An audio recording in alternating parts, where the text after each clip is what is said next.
ఇంతవరకు మంచిగా జరగలేదంటారా? జరగలేదంటే మరి 3 రోజులు అసెంబ్లీ, 3 రోజులు ఇది ఒక సెలవులు వలన. ఏడాది క్రితం వరకు మీ పార్టీలోనే మీ మధ్యలో ఉంటూ పిఎస్సి చైర్మన్గా కూడా పనిచేసిన నంద్యాల ఎమ్మెల్యే భూమా నాగిరెడ్డి గారు గుండెపోటుతో మృతి చెందారు. ఎలా ఫీల్ అవుతున్నారు మీరు? చాలా బాధ అండి, చాలా బాధపడ్డాం, అందరం కూడా బాధపడ్డాం. ఏ ఎమ్మెల్యేగా ఉండి ప్రజాప్రతినిధులంగా ఉన్నాక అది బాధాకరమైన విషయం.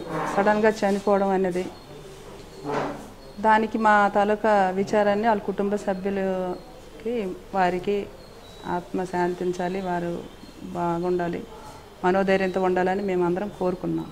ఎలా ఉండేవారు పార్టీలో? మీ పార్టీలో ఉన్నాడు భూమా నాగిరెడ్డి గారు మీతో రెస్పెక్ట్గా ఉండేవారండి. ఎందుకంటే అతను ఇంతకుముందు కూడా ప్రజారాజ్యంలో ఉండేటప్పుడు కూడా మాకు వాళ్ళు శోభా నాగిరెడ్డి గారు, భూమా నాగిరెడ్డి గారు కూడా ఇద్దరు కూడా మంచిగా ఉండేవారు. ఎక్కడైనా మేము కొత్త కాబట్టి మేము రెస్పెక్ట్గా ఉండేవాళ్ళం, వాళ్ళు కూడా అంతే రెస్పెక్ట్తో మాకు మంచిగా మాట్లాడారేమ్మా బాగున్నారా అని గౌరవంగా పలకరించేవారు. అదేవిధంగా ఇప్పుడు కూడా ఈ పార్టీలో వైఎస్ఆర్ పార్టీలో ఉన్నప్పుడు కూడా ఆయనకి మేము చాలా గౌరవించేవారు.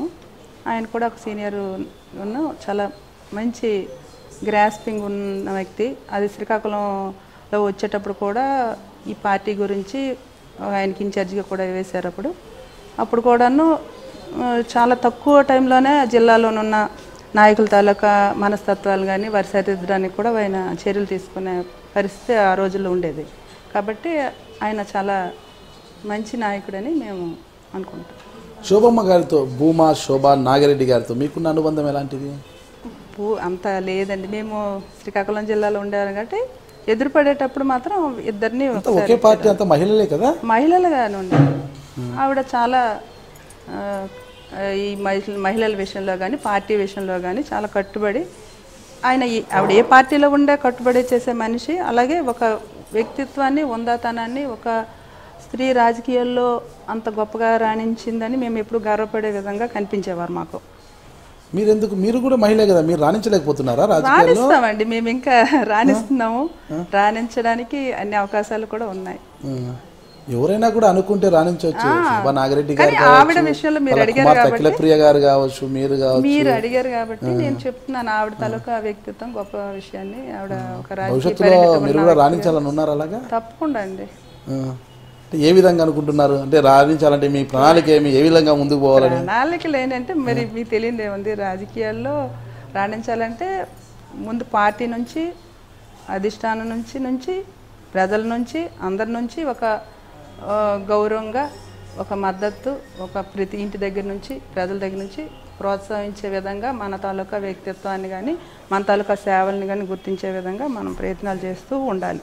ప్రోత్సాహం ఉంటుంది, కానీ ముందుకు పోవాలనే ఒక దృక్పథం, ఆ ప్లానింగ్ అదంతా మనకు ఉండాలి కదా. అంటే ఫస్ట్ ఏ విధంగా పోవాలి, ప్రజల్లో నేను ఈ విధంగా మమేకం కావాలి, ఈ విధంగా పోతే ఈ ఈక్వేషన్తో నేను ప్రజలకు దగ్గర అవుతాను. పార్టీ నుంచి పార్టీ మద్దతు ఇవ్వకపోయినా, అధిష్టానం నుంచి సహకారం లేకపోయినా సహకారము తీసుకునేలా అవన్నీ జరుగుతున్నాయండి మా పార్టీలో. కానీ ఏ పార్టీలో ఉన్నా కూడా దానికి కట్టుబడి ఉండే మనుషులుగా మా మీద ఒక మంచి అభిప్రాయం ఉంది కాబట్టి తప్పనిసరిగా ఆ ప్రోత్సాహంతో భవిష్యత్తులో కూడా వెళ్తున్నాం కూడా. చాలా నిస్సహాయతగా, చాలా నిరుత్సాహంగా, చాలా నెమ్మదిగా చెప్పారు. ఈ అసెంబ్లీ సమావేశాలు అలా జరుగుతున్నాయి అనేసి చెప్పారు. ఎందుకు అలా నిరుత్సాహం ఉంది మీలో? అసెంబ్లీ సమావేశాలంతా గోలగోలకు బాగానే ఉంది కదా? అంతా ఉంటుందండి, ఇంకా ఆ ఉత్సాహం వస్తుంది. ఎందుకంటే మేము మా నాయకుడు జగన్మోహన్ రెడ్డి గారు వేసే కౌంటర్లకి వాళ్ళు తిరిగి స్పందించలేకపోయారు కాబట్టి, ఇప్పుడు కొంచెం మధ్యలో గ్యాప్స్ వచ్చాయి కాబట్టి మేము అలా చెప్పాము. కానీ ఉత్సాహం లేక కాదు, నిస్తేజంగా లేక కాదు.